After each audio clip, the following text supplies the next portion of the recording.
Assalamualaikum warahmatullahi wabarakatuh. Kembali lagi di channel Marsha Subiakto. Pada kesempatan kali ini kita akan kembali membahas informasi menarik. Kali ini kembali terkait dengan P3K ya, atau pegawai pemerintah dengan perjanjian kerja. Jadi hari ini kembali ada informasi atau berita menarik berkaitan dengan P3K ini.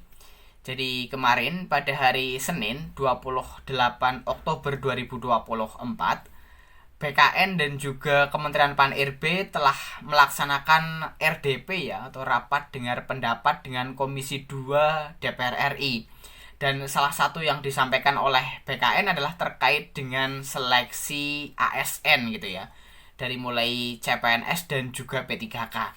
Dan terdapat fakta menarik gitu ya, ternyata banyak dari honorer atau tenaga non ASN yang mendaftar kedua jenis seleksi ini. Jadi sudah mendaftar sebagai CPNS, kemudian mendaftar juga sebagai P3K. Dan tentunya karena sudah mendaftar sebagai CPNS tidak bisa lolos atau lolos seleksi administrasi gitu ya untuk seleksi P3K. Dan ternyata datanya cukup banyak ya, honorer dan tenaga non ASN yang mendaftar CPNS dan juga P3K ini. Dan untuk lebih jelasnya terkait dengan hal ini, kali ini kita akan coba lihat beritanya ya. Langsung saja, bagi yang penasaran, simak terus. Oke, bismillahirrahmanirrahim. Langsung saja kita mulai. Jadi inilah berita atau informasi berkaitan dengan BKN ya, yang mengungkap banyak honorer yang mendaftar dua jenis seleksi sekaligus ya, yaitu CPNS dan juga P3K. Diberitakan oleh cpns.com, judulnya BKN ungkap banyak honorer yang daftar CPNS dan P3K 2024. Ini perinciannya. Kita coba bacakan ya. Badan Kepegawaian Negara mengungkap fakta bahwa banyak honorer dan tenaga non ASN yang mendaftar CPNS serta P3K 2024. Proses rekrutmen CPNS 2024 saat ini pada tahap seleksi kompetensi dasar, sedangkan P3K masih seleksi administrasi. Pendaftaran P3K 2024 tahap pertama pada 1-20 Oktober yang difokuskan kepada guru, bidan, ex honorer K2 serta tenaga non ASN sudah selesai. Saat ini proses seleksi administrasi, kata pelaksana tugas Kepala BKN Haryomo Dwi Putranto dalam rapat dengar pendapat dengan Komisi 2 DPR RI Senin 28 Oktober 2024. Dia membeberkan jumlah honorer atau tenaga non ASN yang masuk database BKN sebanyak 1.789.045 dan mereka ini belum lulus seleksi. Pada pendaftaran P3K 2024 tahap 1, sebanyak 1.545.856 non ASN membuat akun dan registrasi pada SSCASN 2024.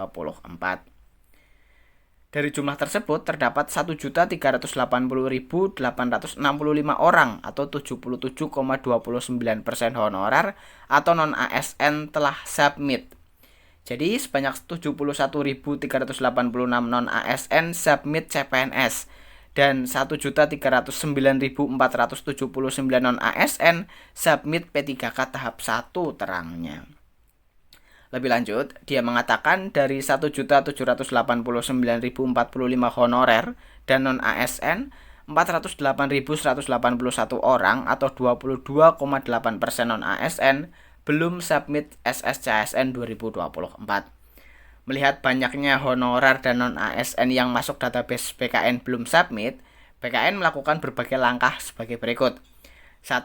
Menginventarisasi potensi sisa non-ASN yang tercatat di database BKN, baik yang tidak mendaftar ataupun tidak lulus seleksi. 2. Memetakan jenis jabatan yang tidak terisi dari pelaksanaan seleksi CASN. 3. Menyampaikan hasil temuan tersebut kepada Menpan RB untuk didiskusikan lebih lanjut kebijakan selanjutnya. Ya, jadi itulah ya berita atau informasi berkaitan dengan banyak honorer yang ternyata mendaftar CPNS dan P3K 2024 gitu ya. Jadi kalau sudah mendaftar sebagai CPNS, tentunya kalau mendaftar lagi sebagai P3K pada tahun anggaran yang sama, teman-teman honorer atau tenaga non ASN tidak akan lolos seleksi administrasi gitu ya pada pendaftaran P3K. Jadi BKN sudah melakukan inventarisasi gitu ya berkaitan dengan jumlah non ASN yang kemungkinan tidak diterima sebagai ASN di tahun 2024 ini, dan kemungkinan juga akan dirumuskan ya kebijakan untuk mengatasi masalah honorer tersebut, sehingga nantinya apakah akan diangkat sebagai P3K paruh waktu atau seperti apa, kita tunggu kebijakan yang dirumuskan oleh PKN dan juga Kementerian Pan-RB ini. Jadi mungkin itu informasi yang bisa disampaikan pada kesempatan kali ini. Jika ada tanggapan atau pertanyaan berkaitan dengan hal ini, teman-teman bisa tinggalkan di kolom komentar. Terima kasih, mohon maaf bila ada kesalahan. Wassalamualaikum warahmatullahi wabarakatuh.